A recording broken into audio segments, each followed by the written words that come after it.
traditionalist trajectory. Do you think that these guys have adopted this to actually, in as these guys will go down, that seems to be it now, because they, in a way, do you think that might be the plan, to present themselves as Christians, to put Christianity in a bad light, as it were? Well, it certainly would seem that would be the case. I mean, what basically took place was with the Democrats and the Democrats' defeat. The Democrats started to see that as they were getting their butts kicked in the elections, that Christians and the evangelical Christian establishment was a necessary constituent to tap in order to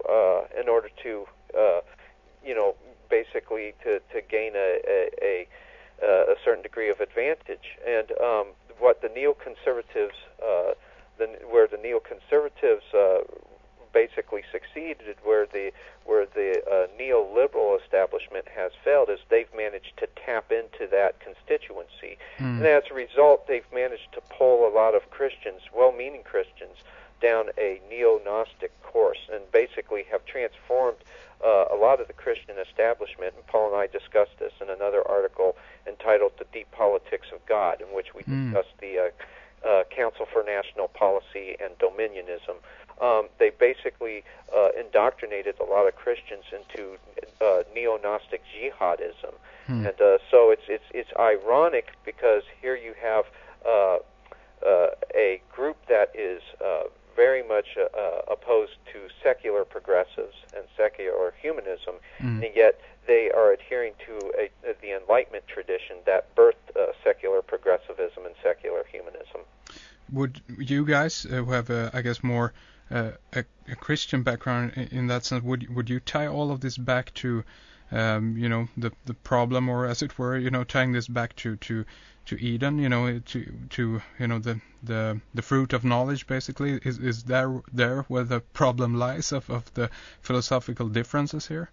Yes, that's precisely where the problem lies. And again, with Gnosticism, those who are familiar with, for instance, the the Egyptian Gnostic text, the Hypostasis of the Archons, basically it inverted the traditional Eden account, and basically it transformed God, it transformed Jehovah God. It caricatured him blasphemously so as the Archon of arrogance, and meanwhile depicted the serpent as the liberator of mankind. Thus we have here the veneration of the devil, of the adversary, of Lucifer. And again, this sort of way of thinking, this Gnostic inversion, this Gnostic revaluation of traditional biblical cosmology and the traditional Genesis account was very much evident in the Enlightenment, with Diderot's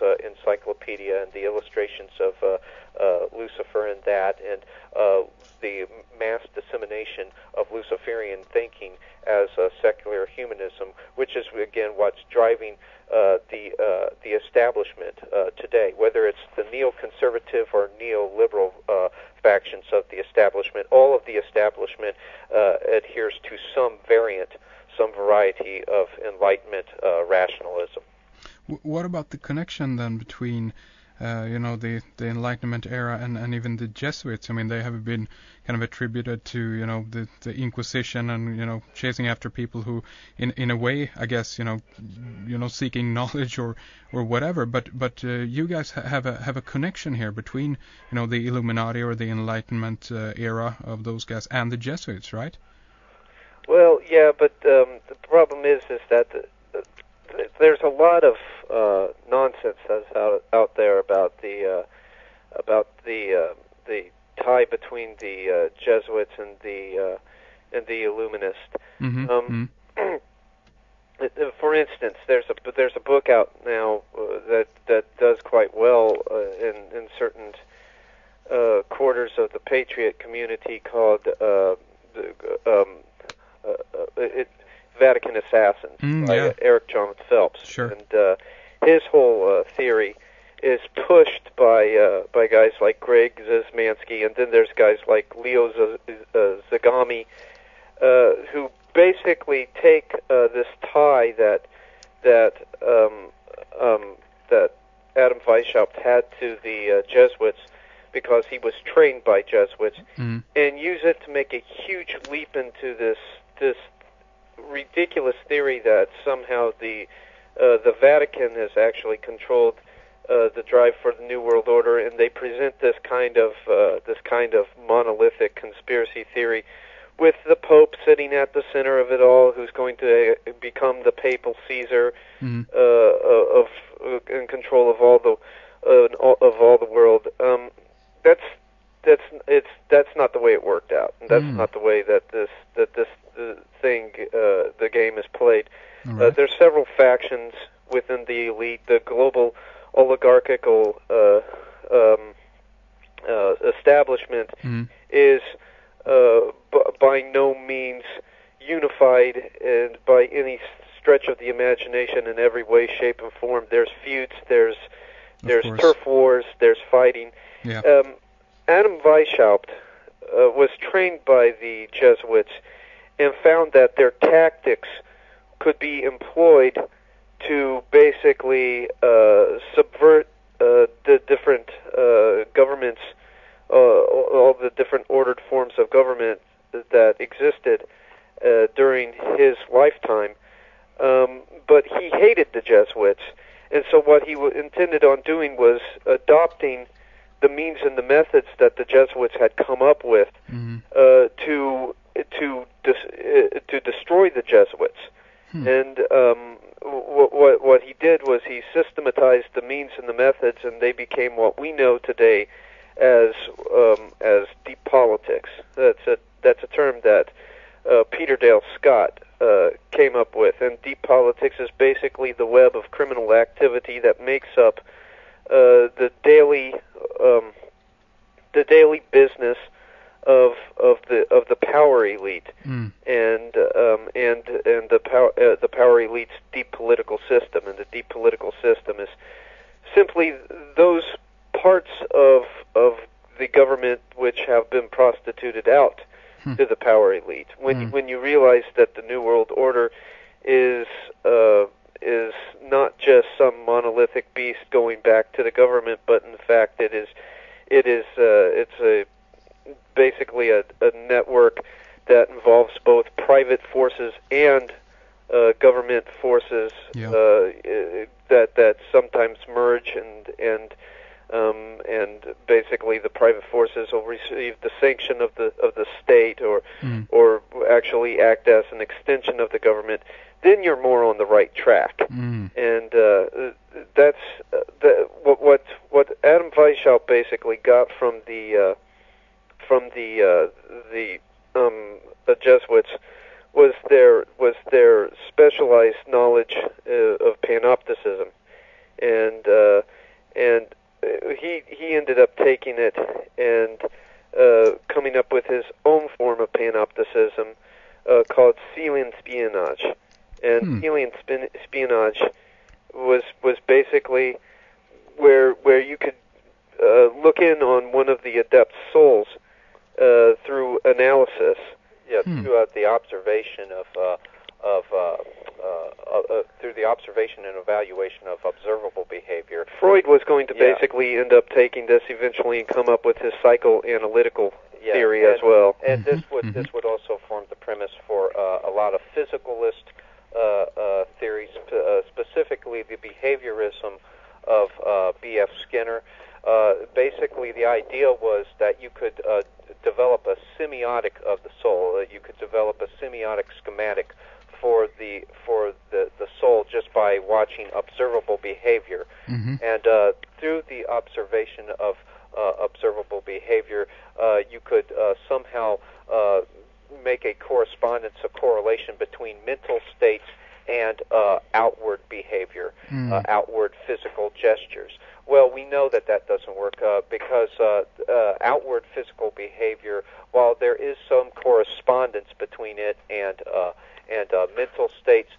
It's so esoteric and so elastic that it's too difficult to basically assign it to some paint by number schematic. An acting theorist by the name of Del Sarte tried to do that a while back and developed his own little method of acting, which basically held that if you could mimic all the proper gestures, then you would be communicating the proper emotional states. But again, that was oversimplistic, paint by number schematic, and that's what was highly problematic about Adam Weishaupt's form of panopticism, the seal espionage. But nonetheless, he gained that the whole concept, the whole conceptual foundation of that came from his tutelage under the Jesuits. The Jesuits basically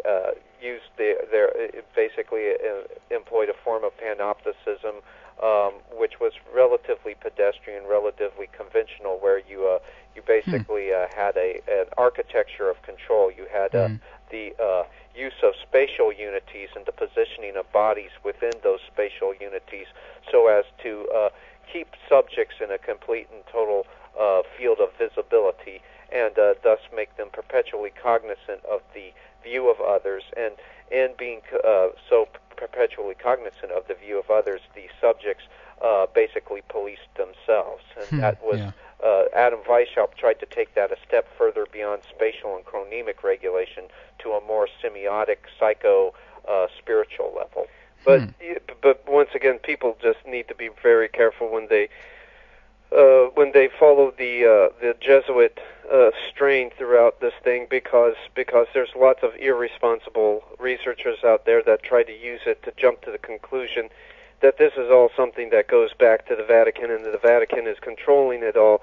And to that, I would argue, recall back to 2003 when the president was gearing up to invade Iraq, and the Pope pleaded with him not to do the invasion, and Bush went ahead and conducted the invasion. Well, why didn't everything just come to a screeching halt right then, and a memo did not come down from Conspiracy Central reminding Bush that the Pope was the guy in charge? The Vatican was making all the rules. The truth is that the establishment here in the United States is made up primarily of white Anglo-Saxon Protestants that really place no stock in the metaphysical claims of the Catholic Church. So the Catholic Church can't necessarily compel the establishment to do everything and anything that it wants. It's like,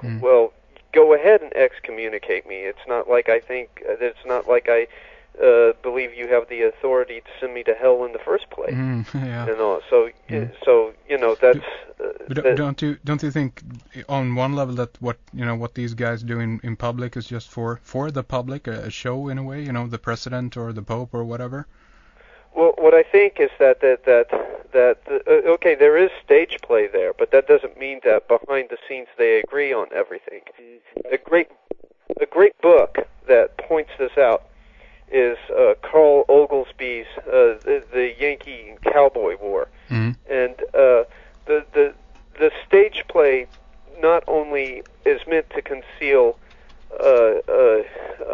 collaboration, it's also meant to conceal the fact that the establishment, in a lot of respects, cannibalizes itself. Because if that fact ever got out, then the establishment would be in trouble, because the activist out there would recognize its greatest weakness. And all, because if we recognize the fact that there's factionalism and that these guys actually can turn in on one another, then we'll recognize that there's points at which they're politically weak, and we can actually begin to take back our political systems from these guys. Another thing on the Jesuits. The Jesuits could